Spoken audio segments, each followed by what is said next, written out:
Hello and welcome to the morning sports briefing here on New Zealand Sports Radio. It is the Tuesday, the 11th of August, and I hope your week has started wonderfully, folks. In the news today, the Van Wyck has been cited following the game at the weekend, and Australia proposed a Super 8 tournament. The Pulse get downed by the Tactics. The Thunder and the Suns are playing right now. Danny Lee parred the fourth round of the PGA Championship. Linda Ko came up just short in the Marathon Classic. We have some bumper cycling news today. So this is your best way to start today, up to speed with all of the important sports news. And let's kick off with that golf. In the golf then, American Colin Morikawa won the PGA Championship this weekend.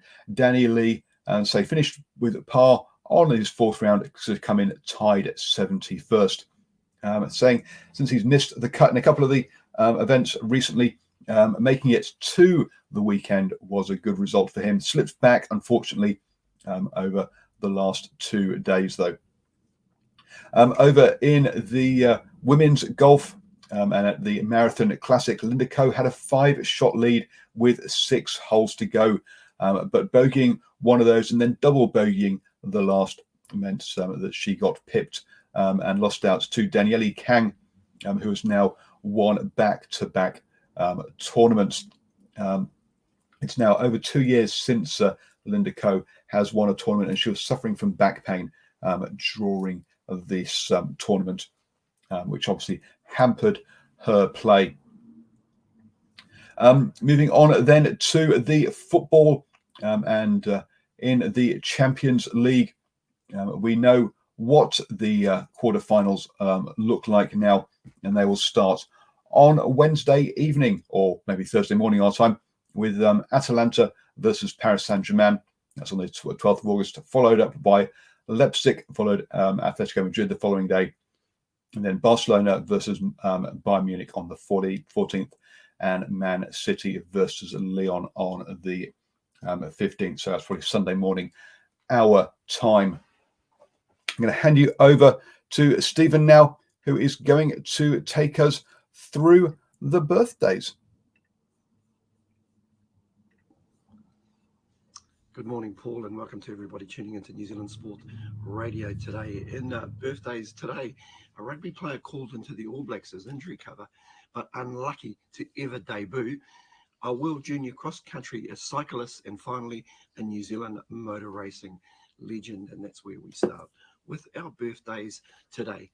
Kenny Smith Mbe, born this day, the 11th of August 1941, is a New Zealand motor racing driver who won the New Zealand Racing Driver Grand Prix in 1976, 1990 and 2004. Smith first competed in motor racing in 1958, winning the New Zealand Hill Climb Championships when he was 16 years old. He progressed to single-seater racing in 1962, first driving Lola March T Formula Junior car. Later, he raced in Formula Ford, Formula 5000, Formula Pacific, Formula Mondial, and Toyota Racing Series, among others. Smith was awarded the MBE in 1987 Queen's Day birthday honours for services to motorsport, and in 1995 he was inducted into the New Zealand Hall of Fame. That's the Motorsport Hall of Fame. In 2008, he received a Motorsport Personality of the Year award. In 2010, he received a Motorsport New Zealand Special Award given in recognition of his pivotal role in motorsport. So what an absolute legend. We move right along. Anton Cooper, born this day, the 11th of August 1994, is a New Zealand cross-country cyclist who races for the Trek Factory Racing XC team. He is the 2015 World Under 23 cross-country champion, mountain bike champion, beg your pardon, and the 2012 World Junior Cross Country Mountain Bike Champion. One of the two contenders for the World Country's 2016 Summer Olympics quota spot. He developed chronic fatigue earlier in 2016, and the nomination went to Sam Gaze. instead. So a bit of a sad end to that tale there. And finally, Tom Franklin, born this day, the 11th of August 1990, is a New Zealand-born rugby union player who currently plays as a lock for Otago in New Zealand's domestic Mitre 10 Cup and the Highlanders in international Super Rugby competition. I think this was based on last year's stats. Franklin has played for both the New Zealand Māoris and the New Zealand under-20s. He was called into the All Blacks in 2016 as injury cover, but is still yet to represent his country. That's it for our birthdays today. Have a great day, everybody, and I'll see you back tomorrow morning. Thank you very much, Stephen, for the birthdays. And moving on then to the sport that just keeps on giving. And Sonny Bill Williams apparently weighed up retirement before his NRL return. He was thinking that perhaps he would not get to play again, but the Roosters came to call, and the 35-year-old has a short-term NRL deal. So good luck to Sonny Bill Williams with the Roosters today. With the Roosters this season. Moving on to the ANZ Premiership, and after beating the Mystics on Sunday in Auckland, the Tactics had to get down to Wellington to take on the Pulse, or the table-topping Pulse, for their game on Monday. And they won this game 32-39. The Pulse, in the first couple of minutes, got a slight, got the early goals, but the Tactics really took control of this early on in that first quarter, and built themselves up a lead in that first half, which they then maintained through the second half, winning the first quarter 7-13, adding an extra point, so 9-10 in the second quarter, and then holding off the Pulse for the rest of the game. So that means the Tactics will finish second in the table, going off to the grand final against the Pulse, which will be held in Invercargill on the 23rd of August. That means, yes, we know what the grand final is, with still with one round of games to play. So we still have one round next weekend of the regular season, with the grand final the following weekend. Or the grand final series the following weekend.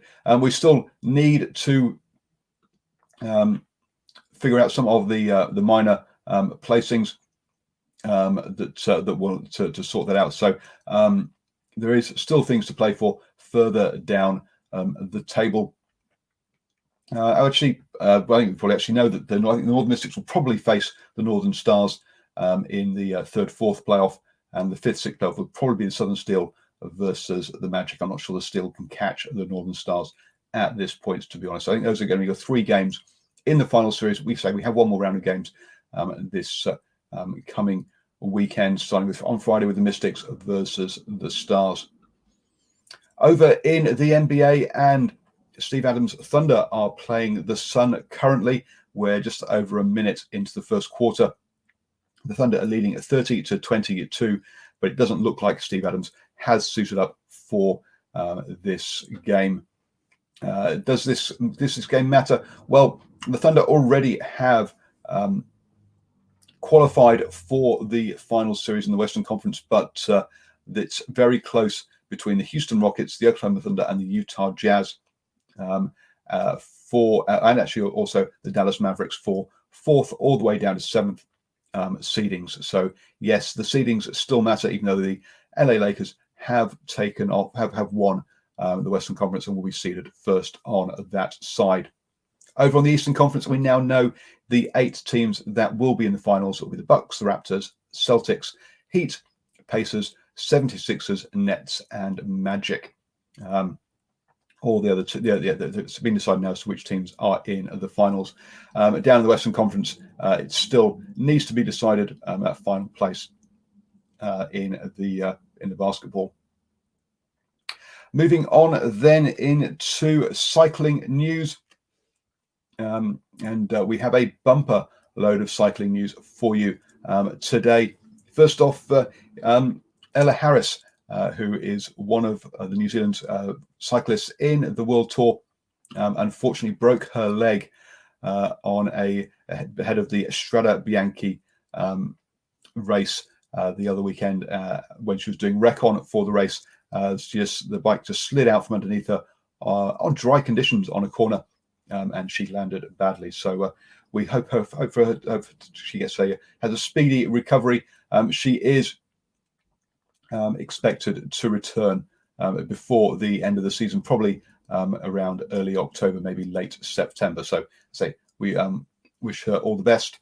Michaela Harvey was the best placed Kiwi at Strade Bianche, finishing first in the under-23 classification and 12th overall. And that led to a contract extension for her. So congratulations to Michaela for her A, her result, and B, also her contract extension. Moving on then, and the Cycling New Zealand are expanding the nationals in 2021 to include the under-19s. Previously, the under-19s were part of the age grade championships, which are later in the year. So they will be joining the senior men and the under-23s, which takes place on February the 12th to February the 14th next year. Also, Cycling New Zealand announced that the Christchurch will be the host venue for the Mountain Bike National Championships from the 27th to the 28th of February. Cross-country titles will take place on the 27th, and the downhill championships will be raced the following day, Sunday, the 28th. Over there, so that's all your cycling, and to get up to date with all of the cycling news. Moving on then to the rugby. And in the rugby, we talked about it on Sunday evening during the Super Rugby Aotearoa and Super Rugby AU review show. But Van Wyk threw TJ Perenara during that game, earning himself a yellow card. He was very lucky at the time because, yes, to a lot of us, it looked red. He dropped him, so he didn't bring him down carefully. It was definitely reckless, and TJ did land in his sort of neck area.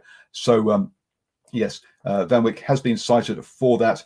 His hearing was last night, so Monday evening about 7 p.m, I think it was. I've not heard the results of that. We'll let you know that tomorrow. Van Wyk has got will be heading to Europe after Super Rugby's conclusion of this weekend, so he could miss out on his final game for the Hurricanes if he gets a suspension.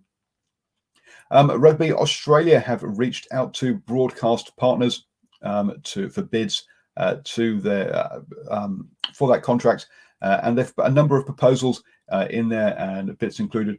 One of it includes a national Super Rugby competition and then a Trans-Tasman Super Rugby competition, depending on how the negotiations between Rugby Australia and New Zealand Rugby go.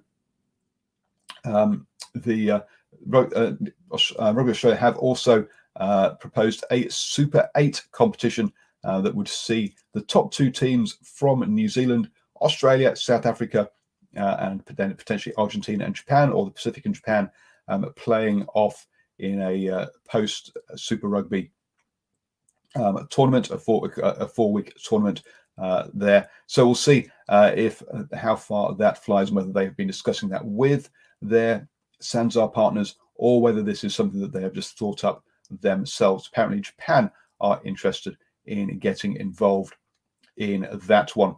And you've got to say that might be the future structure for rugby in our time zones, that we have national competitions and then a final series, a bit like over in the US, where you have the Western and Eastern Conference of the NBA, that then have a final series between them, with the champions of each one going head to head for the final trophy.